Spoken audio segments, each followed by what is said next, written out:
बहुत लोग परेशान देख के खुद भी बहुत ज़्यादा परेशान हो रहे हैं, तो मुझे ये सारी चीज़ें अच्छी नहीं लग रही है।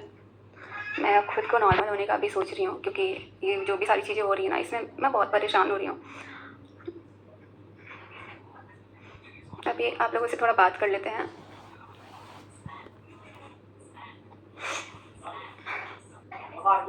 कमेंट करना। सरिता जो बोल रही है क्या सच है? अभी तो बात करने की कंडीशन में नहीं है, लेकिन ये जो भी सारी चीज़ें हो रही है ना, इसमें बहुत परेशान हो रहे हैं हम, बहुत परेशान किया जा रहा है मेरे को। और चाह के भी हम इन सारी चीज़ों को ना भूल नहीं पा रहे हैं। जब भी कहीं रह रहे हैं ना, बहुत नॉर्मल होने का कोशिश कर रहे हैं कि ठीक है, नॉर्मल हो जा रहा है। फिर ना वो हमारे माइंड को बार बार अटैक कर रहा है। जो भी अभी मेरे साथ हुआ है, मुझे लगता है कि किसी के साथ नहीं होना चाहिए। अलका बहुत परेशान कर रही है जी। परेशान की क्या बात बोले, ऐसे ऐसे शब्दों का मेरे लिए यूज किया गया है कि क्या ही बताऊँ। अभी लाइव आने से पहले मैं बहुत थोड़ा सा लगा कि चलो नॉर्मल आते हैं, लेकिन बहुत सारी चीज़ें हो जा रही हैं ना, जो कि मेरे को तोड़ने का कोशिश कर रही है। मनीषा तुम स्ट्रांग रहो, तुम क्या छोड़ दो। कल मेरा पेपर भी है, लेकिन मैंने पेपर भी छोड़ दिया अपना, क्योंकि इतना मेंटली परेशान होने के बाद पेपर नहीं दे सकती मैं। मनीषा तुम अपने हस्बैंड को माफ़ कर दियो क्या? नहीं, इस चीज़ पे बहुत लोगों का सवाल भी आ रहा है, बहुत सारे कमेंट्स भी आ रहे हैं कि तुमने अपने पति को माफ़ कर दिया क्या?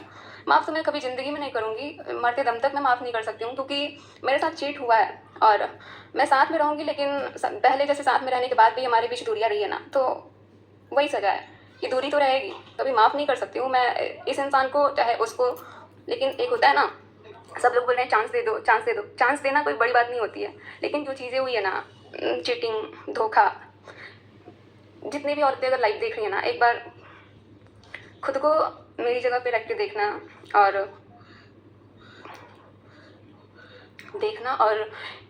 फील करना कि क्या इंसान को माफ़ कर देना चाहिए। माफ़ तो ज़िंदगी में नहीं कर सकते हैं, लेकिन अगर किसी को लगता है कि डिवोर्स दे देंगे, तो ये भी पॉसिबल नहीं है। मैं ऐसे तो माफ़ नहीं करूँगी, ना ही डिवोर्स दूँगी, ताकि किसी को ये लगे कि हाँ, ये तो डिवोर्स दे देगी, दूसरी शादी कर लेगी और इनका जो काम है ये अपना कर लेंगे। ऐसा हम होने नहीं देंगे।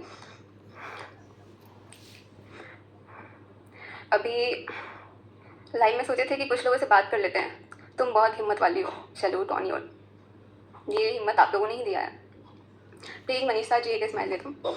स्माइल देने का मैं बहुत ज़्यादा कोशिश कर रही हूँ, क्योंकि 1 साल से ये सारी चीज़ें मुझे शक लग रहा था, लेकिन अब जो चीज़ें बीत रही है ना मेरे ऊपर, मैं अभी भी साथ में हूँ, लेकिन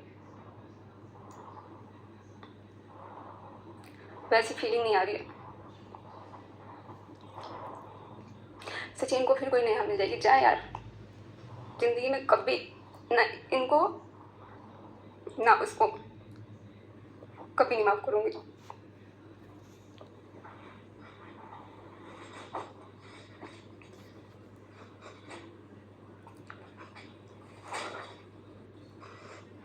पता नहीं यार, मेरी कोई गलती नहीं होने के बाद भी मुझे ही सजा मिल रही।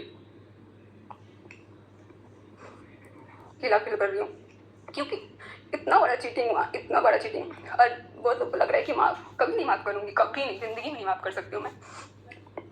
और कुछ लोग मेरे को, जिस चीज़ से मुझे बहुत ज़्यादा हर्ट फील होता है ना, वो बोल रहे हैं कि तुम कभी माँ नहीं बनोगी। पता है, जब से मैंने ये वीडियो डाला है ना, मुझे इतना दुख लग रहा है, इतना इतना रोना आ रहा है कि चाहे वो हमारा बच्चा नहीं है, लेकिन चाहे वो हमारी ननद की बेटी हो, चाहे वो किसी का बच्चा हो, मैं बहुत प्यार करती हूँ। और मुझे तो लगता है किसी का बदुआ लग गया है मुझे, क्योंकि कोई कुछ भी बोल के चल जाता है। एटलीस्ट जो औलाद नहीं है, औलाद के लिए तो नहीं बोलना चाहिए था ना ऐसा। औलाद के लिए बोला गया, एक इंसान ने नहीं बोला, बहुत लोग बोले, बहुत लोग बाज है, औलाद नहीं हो रहा है। जब यहाँ पे किट्टो की गोद भराई में आए थे ना, तो ये चीज़ें मुझे बहुत हर्ट की थी, क्योंकि उसका गोद भराई हो रहा था ना, तो मुझे लगा था कि मेरा भी बेबी हो, मेरा भी गोद भराई हो, मेरा भी सब कुछ हो।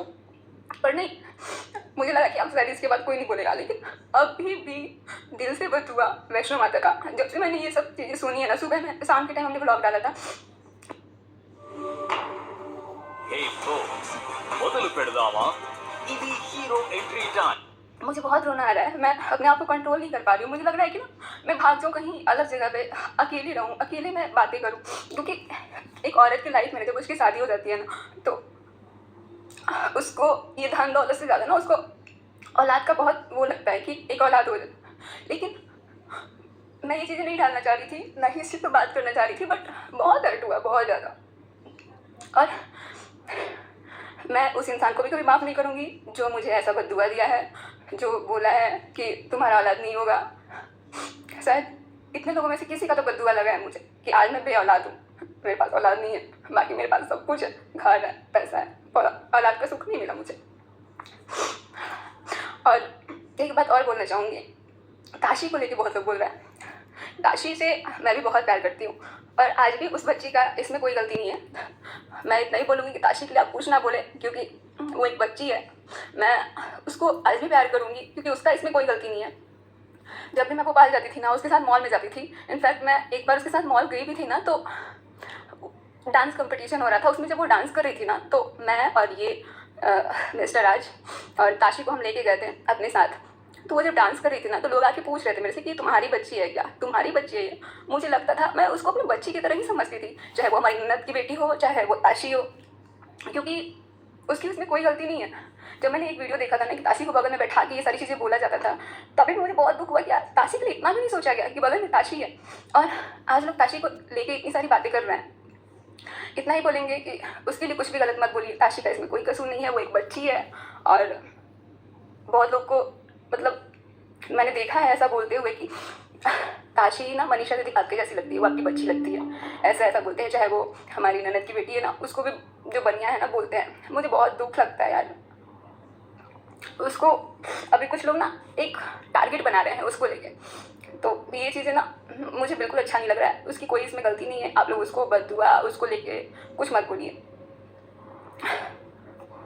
सचिन यार बहुत गलती हुआ है, सामने वाला मेरे से माफ़ी मांग रहा है जो है मेरा, लेकिन मैं आज भी माफ़ नहीं कर सकती हूँ। अभी मेरे को नहीं लगता है कि मैं बोलने की कंडीशन में हूँ। मेरा ना ये एकदम मन घबरा रहा है, इतना ज़्यादा उल्टी उल्टी बातें, ये सारी चीज़ें सुन के जिन्होंने आपको इतना सताया, वही तो मुझे समझ नहीं आ रहा है कि ये इसमें हमारी गलती कहाँ से है। जो चीज़ें मैं इतने सालों से झेल के आ रही हूँ, इतने सालों क्या 1 साल से, और उसके बाद भी ये जो चीज़ें हो रही है ना, इसमें मैं बहुत ज़्यादा पिस रही हूँ, बहुत ज़्यादा। चाहे वो किसी भी तरीके से आप बोल सकते हैं। कोई बोल रहा है तुम अपने पति को सपोर्ट करो, माफ़ कर दो, मेरे बस का बात नहीं है माफ़ करना। मैं तो नहीं माफ़ कर सकती हूँ, और उस इंसान को भी कभी माफ़ नहीं कर सकती हूँ अपनी ज़िंदगी में, ज़िंदगी भर नहीं माफ़ कर सकती हूँ मैं।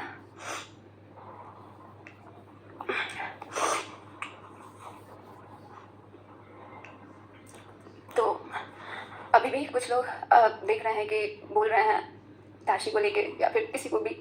मैं इतना ही रिक्वेस्ट करूँगी कि पता है, जब मैं भोपाल जाती थी ना, तो मैं मतलब उससे इतना प्यार करती थी ना। उसका बाल कभी कभी सही करना, उसको कपड़े ये करना सही करना, मुझे बहुत अच्छा लगता था, क्योंकि वो भी बहुत मानती थी मुझे। उसके साथ बहुत सारी चीज़ें हैं जो कि मैं भूलूंगी नहीं, क्योंकि एक बच्ची का कोई गलती नहीं होता है, और एटलीस्ट माँ को सोचना चाहिए ये सारी चीज़ें जो हो रही है, उस बच्ची पे भी बहुत सारी चीज़ें बीत रही है। तो उसके लिए, उस बच्ची के लिए अभी तो नहीं, लेकिन वो जब बड़ी होगी तो उसके लिए बहुत सारी चीज़ें ना मुश्किल हो जाएंगी। तो काश की ये सारी चीज़ें पहले सोची गई होती, लेकिन नहीं। सरिता सही बोल रही है क्या, मुझे अब किसी के बारे में बात नहीं करनी है। बस मेरे को एक चीज़ ना, देखो, अगर कोई बंदा ना मुझे परेशान करना चाहता है ना, तो पता नहीं क्यों शादी के बाद मैंने 2 साल तक सोचा ही नहीं कभी बेबी के लिए, लेकिन जब सोचने का टाइम आया ना, तो ये सब चीज़ें होने लग गया। और बहुत ज़्यादा मुझे लगता है कि यार लाइफ में ना एक बेबी को होना कितना ज़्यादा ज़रूरी होता है। लोग बोलते हैं बॉन्डिंग ठीक हो जाती है, लेकिन मुझे बॉन्डिंग ठीक करने के लिए भी नहीं चाहिए। तो मैं बच्चों से बहुत ज़्यादा प्यार करती हूँ। मुझे लगता है कि मैं जो होता है ना लड़का, मैं बेटी जो होती है ना, बच्ची, बेबी गर्ल, तो मुझे बहुत अच्छा लगता है। बेबी गर्ल से थोड़ा मेरा अटैचमेंट ज़्यादा है। बस अभी मेरे को ना ये सारी चीज़ें सुन के बहुत हर्ट हो रहा है कि क्या ही बोलूँ मैं। अब आगे मेरे को नहीं लगता है कि मैं बात कर पाऊँगी, इसलिए मैं लाइफ को एंड कर रही हूँ। और माफ़ मैंने नहीं किया है, बस साथ दिया है, जो कि एक पत्नी को देना चाहिए। क्योंकि इस चीज़ में सबसे ज़्यादा परेशान एक पत्नी हो रही है जिसका कोई कसूर नहीं है, जिसने अपना 100% दिया, चाहे उसके दुख में चाहे सुख में। लेकिन मेरे साथ तो गलत हुआ है। ये चीज़ ना मेरे दिमाग से जा ही नहीं रहा है। मैं कहीं भी रह रही हूँ ना, अभी मैं अमित किट्टू के यहाँ आई हूँ ना, तो थोड़ा सा मेरा माइंड डाइवर्ट हुआ है, क्योंकि यहाँ सब लोग सामने हैं, पास में है। लेकिन जब भी मैं कहीं अकेले बैठी हूँ ना, अपने आप को अकेले पा रही हूँ, तो ये चीज़ें मेरे दिमाग में ना बहुत वो हो रहा है। और अभी ना थोड़ी देर पहले मेरी ननद का भी फ़ोन आया। पता नहीं है उनको कैसे पता चल जाता है कि मैं परेशान हूँ। वो मेरे को फ़ोन करके बोली भाभी अब ठीक है ना। मेरे को लगता है कि मम्मी से भी ज़्यादा मैं उनसे बहुत अटैच हूँ, और वो मेरे को बहुत सारी चीज़ों को गाइड करती हैं, लेकिन मेरे दुख को ना वो क्या ही बोलूँ, मेरे दुख को वो बहुत अच्छे से समझ रही हैं। अभी मेरा सिचुएशन मुझे लगता है कि वो बहुत अच्छे से समझ रही हैं। उनका जैसे ही फ़ोन आया ना लाइव आने के पहले, तो ही मेरा आंसू नहीं रुक रहा था, क्योंकि मुझे जो प्यार चाहिए था ना कभी नहीं मिला। पता नहीं कौन सा पाप किया था कि ऐसी चीज़ें हमारे साथ हुई। मैंने सोचा भी नहीं था कि ज़िंदगी में ऐसा भी होता है। ठीक है, गलतियाँ होती हैं, पर इतनी बड़ी गलती को ना माफ़ करना मेरे लिए ईजी नहीं है।